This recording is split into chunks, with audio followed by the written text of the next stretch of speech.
साहब जी ये कूलर क्या धर्मेंद्र? साहब ये कूलर ना मेरे को कबाड़े में मिला, स्टोर रूम में साफ सफाई कर रहा था ना वहाँ की, वहीं मेरे को इसकी बहुत जरूरत है। मैं ले जाऊँ क्या इसे? हाँ हाँ ले जाओ, मेरे किसी काम का नहीं है ये। धन्यवाद साहब। अबे ओ नीचे रख, तेरा बाप पैसे नहीं देगा इसके, समझ आई? बहू ये क्या तरीका है बात करने का? जब मैंने बोल दिया इसे कूलर ले जाने के लिए तो ले जाने दो इसे। पापा जी आप तो चुप ही रहिए, ऐसे दो कौड़ी के नौकरों को सर पे चढ़ा के रखते हैं। ये कोई पैसे देगा इसके? मुफ्त में लेके जाएगा यहाँ से? अब तू इस कबाड़ के भी पैसे मांग रही है? अरे ये गरीब आदमी है, इसके पास कूलर नहीं होगा तभी तो मांग रहा है ना। देख इसको ले जाने दे कूलर, और इसे कबाड़ में भी बेचेगी ना बहू तो 50-60 रुपया से ज्यादा नहीं मिलेगा। कोई बात नहीं, इसे ले जाने दे कूलर, मैं तुझे 50-60 रुपया दे दूंगा। अरे कोई जरूरत नहीं है, नहीं चाहिए आपके 50 रुपए मुझे। ये पंखा मैं चाहे 50 का बेचूं चाहे 500 का, लेकिन बेचूंगी मैं कबाड़ी वाले को ही। इसको ना सर पे नहीं चढ़ाना चाहती मैं अब। वैसे भी आपने बहुत चढ़ा रखा है इसको अपने सर पे, अपनी मनमानी करता रहेगा हमेशा। अरे कैसी बात कर रही है तू बहू? देख पंखा जरूरत की चीज है और ये अपने लिए किसी काम का नहीं, इसलिए तो मांग रहा है, दे दे इसे। और कूलर गर्मी में जरूरत की चीज है और इसके पास नहीं होगा तभी तो मांग रहा है ये। पापा जी हमने ना ठेका नहीं ले रखा है इन गरीबों का, इसको अगर जरूरत है तो खुद खरीदेगा। बहू बहुत हो गया तेरा, इस घर का बड़ा मैं हूँ और मेरा कहा तो बेटा भी नहीं काटता है, तो तू कैसे काटने की हिम्मत कर रही है? बात अगर जिद की है ना पापा जी तो आप भी सुन लो। ये पैसे लेता है ना आपसे, सैलरी लेता है ना, तो फिर खुद से नहीं खरीद सकता क्या? पैसे नहीं इसकी जेब में? सही में मैम। मैं बिल्कुल इसको ये कूलर ले जाने नहीं दूंगी, चाहे आप बोलो चाहे कोई भी बोले। ये कूलर नहीं लेके जाएगा तो नहीं लेके जाएगा। लगता है तू ऐसे नहीं मानेगी। रुक अभी विनय को बुलाता हूँ। विनय, विनय जरा बाहर आना। बाद में बात करता हूँ। हाँ पापा क्या हुआ? समझा ले अपनी पत्नी को, बहुत जबान चलने लगी है इसकी आजकल। अब क्या कह दिया इसने? क्या बोल दिया आपको? क्या कर दिया? अरे ये कूलर कबाड़ में रख रखा था, इसे भी बेचने के लिए। धर्मेंद्र ने देख लिया कूलर और ये मांग रहा है कि मुझे दे दीजिए, गर्मी में बहुत परेशानी हो रही है। मैंने उसे दे भी दिया है, लेकिन इस बात पे तेरी पत्नी चिढ़ गई है। बोल रही है कि मैं इसे बेच दूंगी 50 रुपया 60 रुपया में, लेकिन इस सिक्योरिटी गार्ड को नहीं दूंगी। अरे मेरी बात आज तक तूने नहीं काटी थी ना, और तेरी पत्नी की इतनी हिम्मत हो गई कि मेरी बात को काट रही है। क्यों दे दूं? फ्री का आ रहा है कूलर, पैसे दे के खरीदा था हमने, और मैं नहीं ले जाने दे रही है इसको। देख लिया तेरी पत्नी कैसे बात कर रही है मुझसे। अरे इस बेचारे का एक छोटा सा बच्चा है। कितने साल का बच्चा है तुम्हारा? साहब 3 साल का है वो, 3 साल का हो जाएगा। 3 साल का? देख बेटा, इसका बेटा 3 साल का है और इसका घर भी टीन टप्पर का है। अगर इसकी इतनी औकात होती कि नया कूलर या पंखा खरीद सकता तो खरीद लेता ना। इसकी मजबूरी है तभी तो नहीं खरीद रहा है और मुझसे मांग रहा है। और इसका बच्चा बीमार रहता है, डॉक्टर ने भी सलाह दिया है कि अपने बच्चे को ठंडे में रखो, पंखे के हवा में या कूलर के हवा में रखो। इसलिए मैंने इसको बोला कि कूलर ले जाओ, लेकिन तेरी पत्नी तो मेरी बात मान ही नहीं रही है। और सच कहूँ ना बेटा, तो कायदे से हमें इसे नया कूलर खरीद के देना चाहिए। अरे कितनी सेवा करता है हमारी, कितने सालों से काम कर रहा है यहाँ पे। बेटा इंसानियत भी तो कोई चीज होती है ना। देख इतनी गरीबी में अपने बच्चे को पंखे में रख रहा है और इस कूलर मांग रहा है, तो कूलर तो दे देना चाहिए ना इसे। अरे तो कूलर ही है ना रिंकी, पुराना है, हमारे किसी काम का नहीं, हम यूज भी नहीं करते, ले जाना जो इसे। और वैसे भी स्टोर रूम में रखा हुआ था, हमारी जगह ही घेर रहा है, उल्टा जगह साफ हो जाएगी हमारी। साहब आपने हमारी हमेशा मदद की है, जरूरत के। विनय देखो मम्मी आई है। अरे अंदर कहाँ घुसे आ रही हैं आप? चलिए बाहर निकलिए, बाहर निकलिए आप। विनय ये कैसे बात कर रहे हो तुम मेरी मम्मी से? तमीज भूल गए हो क्या? मेरी मम्मी है वो। तो क्या करूँ मैं? पूजा करूँ या आरती उतारूँ? तुम्हारी माँ को इतने मैनर्स नहीं है तो उसकी इजाजत मांगी जाती है, ऐसे मुंह उठा के नहीं जाया जाता किसी के घर पर। और इतना सुनने के बाद आप खड़ी क्यों है? बाहर जाइए ना। तुम्हारा दिमाग ठीक है? ये किस तरीके से बात कर रहे हो तुम मेरी माँ से? हाँ, और मेरी माँ क्या तुम्हारी माँ नहीं लगती? मैं ऐसी बात करता हूँ, और वैसे भी ये तुम्हारी माँ है, मेरी माँ नहीं है, समझ रही हो? विनय तुम पागल वागल हो गई हो क्या, या कुछ खा लिया तुमने? हाँ पागल हो गया हूँ मैं। तुम्हारी माँ को ना मैं 1 मिनट भी यहाँ बर्दाश्त नहीं कर सकता। और रिंकी अगर तुम चाहती हो ना तो तुम भी अपनी माँ के साथ जा सकते हो, मैं तुमको भी नहीं रोकूंगा फिर। विनय देखो थोड़ा ना सोच समझ के बोलो, अपनी जुबान पे लगाम लगाओ। जितना ये घर तुम्हारा है ना उतना ही मेरा भी है, और मेरी माँ को यहाँ आने से पहले ना तुमसे परमिशन लेने की जरूरत तो बिल्कुल भी नहीं है। मेरी परमिशन लेने की जरूरत है क्योंकि ये मेरा घर है, तुम्हारा नहीं। अरे आप खड़ी क्यों है? आपको प्यार से बोल रहे हो, समझ में नहीं आता क्या? निकले ना यहाँ से। देखो विनय अगर तुमने मेरी माँ के खिलाफ एक शब्द भी बोला ना तो मुझसे बुरा कोई नहीं होगा। अच्छा मैंने एक शब्द और बोला तो क्या करोगी तुम? नहीं क्या करोगी तुम? देखिए दामाद जी आप गुस्सा मत होइए, अगर मेरी कोई गलती है तो मैं यहाँ से चली जाऊंगी। तो फिर चले जाइए ना।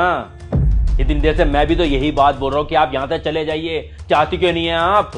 देखो विनय माँ कहीं नहीं जाएगी, जितना हक तुम्हारा है ना इस घर पे उतना मेरा भी है। अच्छा मेरी तुमसे शादी हुई है ना, इसलिए हक जता रही हो ना। जाओ, मैं तुम्हें डाइवोर्स देता हूँ। ये क्या बोल रहे हो तुम? सोच समझ के भी बोल रहे हो या बस बोले ही जा रहे हो? जो बोल रहा हूँ सही बोल रहा हूँ मैं। अगर तुम्हें मेरे साथ रहना है तो अपनी माँ और मेरे में से किसी एक को चुनना होगा।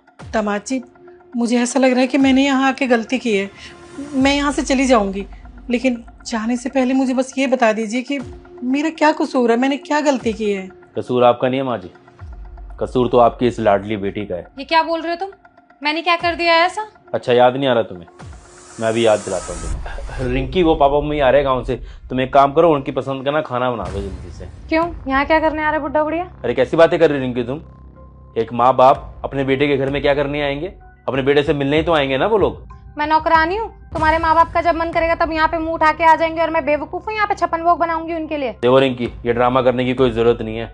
वैसे ही मेरे माँ बाप ना रोज रोज नहीं आते हैं शहर में, इतने टाइम बाद आ रहे हैं और तुम ऐसे बकवास कर रही हो।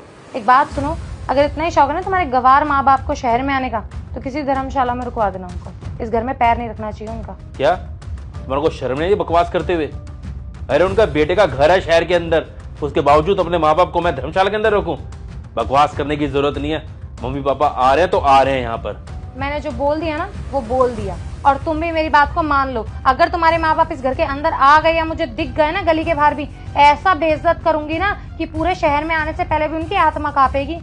ठीक है, तुम्हें तो मैं बताऊंगा। दामाद जी जो भी बोल रहे हैं वो सच बोल रहे हैं क्या?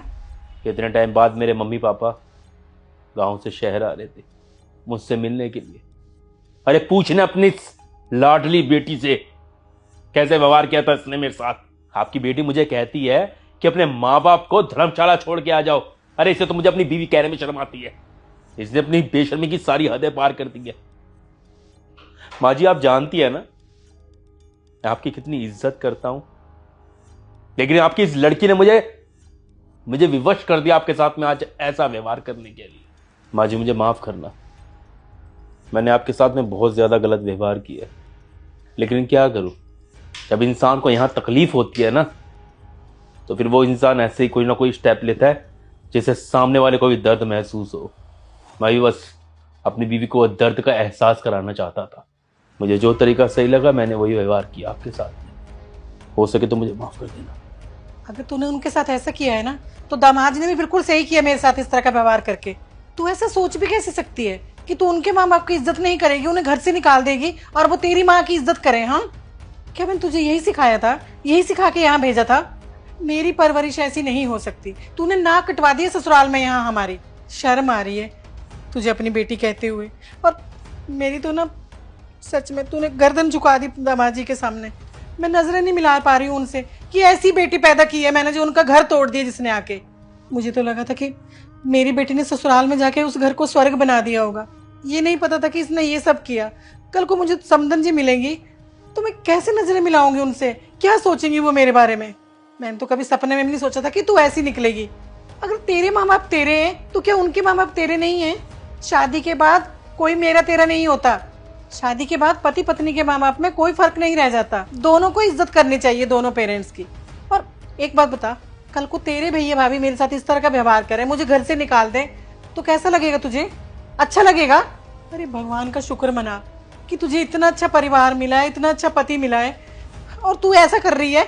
नहीं माँ, मेरे को बिल्कुल भी अच्छा नहीं लगेगा। तो फिर हो सके तो माँ आप मुझे माफ कर देना। मुझे पता है मुझसे बहुत बड़ी गलती हो गई है और मैं ऐसा दोबारा नहीं करूंगी। अरे माफी मुझसे क्यों मांग रही है? माफी मांगनी तो दामाद जी से मांग। और दामाद जी, मैं भी आपसे हाथ जोड़ के विनती करती हूँ कि माफ कर दीजिएगा मुझे और मेरी इस नादान बेटी को भी। मैं बहुत शर्मिंदा हूँ इसके व्यवहार के लिए। अरे माँ जी, नहीं, आप माफी मत मांगिए। उल्टा माफी तो मुझे आपसे मांगनी चाहिए। मैंने आपके साथ में इतना गंदा व्यवहार जो किया है। मुझे समझ आ गया है विनय कि जब कोई किसी के माँ बाप को बेइज्जत करता है तो कैसा लगता है। और मैं प्रॉमिस करती हूँ आज के बाद कभी भी तुम्हारे मम्मी पापा के साथ ऐसा नहीं करूँगी। बिल्कुल अपनी माँ बाप की तरह ट्रीट करूँगी उनको। तुम उनको वापस ले आना। अच्छी बात है रिंकी, तुम्हें अपनी गलती का एहसास हुआ। अगर सच में तुम्हें अपनी गलती का एहसास है ना तो मुझे बहुत अच्छा लगेगा। बस मैं इतना चाहता हूँ कि जितनी इज्जत तुम अपने माँ बाप की करती हो ना, उतनी इज्जत तुम मेरे माँ बाप की भी करो। अच्छा बेटा, अब मैं चलती हूँ। अरे माँ जी, ऐसे आप वापस जाके मेरी बेइज्जती मत कीजिए। अब रिंकी को अपनी गलती का एहसास हो गया है। अब आप मत जाइए ना प्लीज, हमारे साथ रहिए ना। हाँ माँ, अगर आप ऐसे चले जाओगी तो मुझे बहुत बुरा लगेगा। माँ बैठो ना प्लीज, मैं चाय बनाती हूँ। साहब ये नया एसी लिया है क्या आपने? हाँ, वो नया एसी लिया। धर्मेंद्र के कमरे का एसी सही से काम नहीं कर रहा था ना, पुराना हो गया है, तो उसके लिए नया एसी ले लिया हमने। अच्छा साहब, नया एसी आया है, जब ये लग जाएगा तो पुराना एसी मैं ले जाऊं, अगर आपको एतराज ना हो तो। अच्छा ठीक है, फिर आप ले लेना एसी, हमारे तो किसी काम का नहीं है। धर्मेंद्र के कमरे में तो नया एसी लग ही रहा है। अरे ऐसे कैसे ले जाएंगे? बिना पूछे तुमने धर्मेंद्र से इनको हाँ क्यों कर दी? और धर्मेंद्र का एसी है, वो उससे पूछ लेना पहले, ऐसे देने की जरूरत नहीं है। और वैसे भी ये तुम्हें लगता है कि ये पैसे देगा इस एसी के? कोई पैसे वैसे नहीं देने वाला। अच्छा होगा अगर हम इसको किसी को बेचेंगे तो वो अच्छे पैसे मिलेंगे ना हमको, ऑनलाइन डालेंगे ऐप पे। और बहुत अच्छे से जानती हूँ मैं इनके जैसे लोगों को, अपनी गरीब सी शक्ल लेके आ जाएंगे सामने मांगने के लिए, और तुम्हारे जैसे लोग इनको दे भी देते हैं। मैडम आप बुरा मत मानिए, वो क्या है कि आपके यहाँ नया एसी आ गया है तो पुराना एसी मतलब यूज में रहेगा नहीं। और मेरे घर में एक बहुत पुराना कूलर है जिसका मोटर भी सही नहीं है, तो एक कूलर मैं लेने ही वाला था और यहाँ देखा नया एसी है इसलिए मैं बोल दिया। लेकिन मैडम अगर आपको बुरा लग गया है तो रहने दीजिए, मुझे पुराना एसी नहीं चाहिए।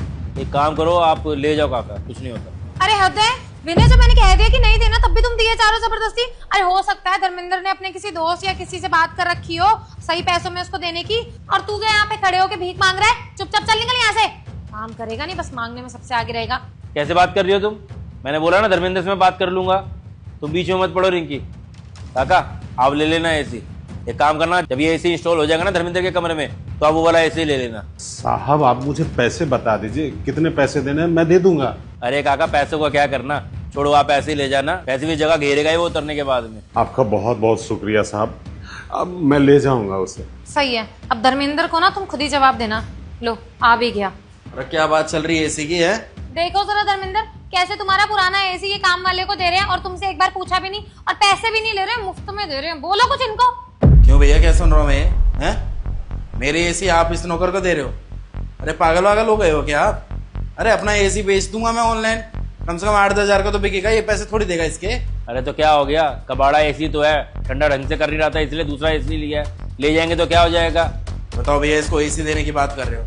अरे इसकी औकात है, ठंडी भी दे पाएगा ये? फ्री का माल चाहता है लेना, औकात होती नहीं है। चले एसी में बैठ। वो क्या है ना साहब कि मेरे बेटे की तबीयत खराब है और डॉक्टर ने सलाह दिया है कि अपने बेटे को एसी या कूलर में रखोगे तो जल्दी ठीक हो जाएगा।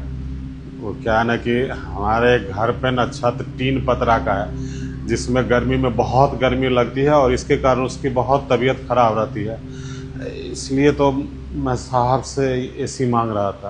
अबे अगर तेरा कमरा टीन का है तो उसमें हम क्या करें? अब तू क्या चाहता है, तेरे को ऊपर वाला फ्लोर भी दे दे हम अपने घर में रखने के लिए?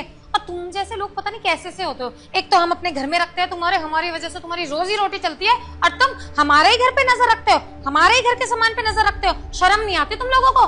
औकात है पंखे वाली, और सपने देखो जरा इनके, एसी चाहिए इन्हें। अबे एसी ना यूं ही नहीं चल जाता, बिल भी भरना पड़ता है, बिल भी नहीं भर पाएगा तू। रिंकी बस, ये किस तरह से बात कर रही हो तुम? अरे अच्छा थोड़ी लगता है यार इतना बोलना। पता है कितने टाइम से काम कर रहे काका हमारे यहाँ पर, थोड़ा तो सोच समझ के बोलो। विनय तुम तो ऐसे कह रहे हो कि ये काम करने के पैसे नहीं ले रहे हैं, अगर काम कर रहे हैं ना तो उससे ज्यादा हम इनको पैसे देते हैं। कोई फ्री फंड का काम नहीं करा रहे हैं यहाँ पे, और सैलरी देते हैं ना हम इसको, तो उससे खरीदे ना जाके, हमसे क्यों मांग रहा है? अपने पैसे तो अंटी में दबा के रखेगा और हमारी चीजों पे नजर गड़ा के रखेगा। हाँ बिल्कुल सही कह रही है भाभी। भैया अगर आपको इतना ही शौक है ना दान करने का तो अपनी चीजें दो, मेरी पर्सनल एक चीज भी, मेरे रूम के एक चीज भी ना किसी को देने की जरूरत नहीं है, आपको बता रहा हूँ मैं। पिछली बार भी ऐसे ही किया आपने, हैं? आपने मेरे जूते उठा के इसको दे दिए कि इसका बेटा पहन लेगा, मैं पहनता नहीं हूँ, हैं? अरे स्पोर्ट्स शूज से रोज रोज थोड़ी पहनता हूँ मैं, हैं? जब देखा रेक में जूते मिले नहीं, उसके बाद बोल रहे हो वो तो उसको दे दिए, तू पहनता नहीं था। अरे हद हो गई है यार। एक काम करो ना, मेरे को ही बेच के इसे दे दो, इसको किसी भी चीज की जरूरत पड़ेगी अपने घर से उठा के इसको दे दोगे, हैं? एक काम करो भैया, हाथ जोड़ रहा हूँ मैं, ठीक है? अपना घर ही दे दो इसे। धर्मेंद्र रहने दीजिए साहब, इस एसी के कारण आपके घर में कलेश हो रहा है, मुझे ऐसा एसी नहीं चाहिए, मैं नहीं ले जाऊंगा इसे। पहले तो बुड्ढे तूने कलेश करवा दिया दो भाइयों के अंदर, अब तू कह रहा मुझे एसी नहीं चाहिए। तेरे जैसे लोगों की नजर लगती है हमारे घर में, इसलिए दोनों भाइयों की लड़ाई करवा दी तूने। मैं जानता हूँ धर्मेंद्र, रिंकी तुम मेरे से दोनों बहुत ज्यादा नाराज हो, लेकिन एक बात मेरी ना ध्यान से सुनना, तुम दोनों रोज मंदिर जाते हो, फिर प्रसाद लेते हो, प्रसाद बांटते हो गरीबों के अंदर। मैं जब पूछता हूँ तुम दोनों को मेरी बात समझ में तो आई। बाकी काका आप ये एसी ले लेना। हाँ धर्मेंद्र, अगर तू कहेगा तो मैं काका को एसी दे देता हूँ, मैं तुझे पैसे भी दे दूंगा जो तेरे बनते हैं इस एसी के। और भैया रही पैसे वाली बात, तो पैसे देने की जरूरत नहीं है आपको। ठीक है काका, आप ले लेना। जब एसी धर्मेंद्र के कमरे में दूसरा लगेगा ना तो आप ले जाना। आपका बहुत बहुत धन्यवाद साहब। वो शाम को घर जाते वक्त ये एसी ले जाऊंगा। फिलहाल काम निपटा देता हूँ, आपके कपड़े पे भी प्रेस करने। आप बैठना धर्मेंद्र। हाय गाइस, कैसी लगी वीडियो? उम्मीद करता हूँ वीडियो अच्छी लगी होगी। बाकी हम यही कहेंगे कि अगर आपके घर में कोई ऐसी चीज है जो आपके जरूरत की नहीं है या आपने नहीं ले ली है, तो उस चीज को किसी जरूरतमंद को दे दो तो काम अच्छा रहेगा। क्यों? क्योंकि इससे आपको दुआ ही मिलेगी। और थोड़े बहुत अगर पैसे चाहिए तो पैसे भी ले लो। मैं ये नहीं कह रहा कि आप समाज सेवा करो। बाकी हम ऐसी वीडियोस बनाते रहेंगे समाज के अंदर जिससे पॉजिटिव चेंज देखने को मिले। अभी हम ये वीडियो हरियाणा सोनीपत में बैठ के बना रहे हैं। आप कहां पर बैठ के देख रहे हैं जरूर बता रहा। मिलते हैं अगली वीडियो में। Bye bye, take care, love you all, bye.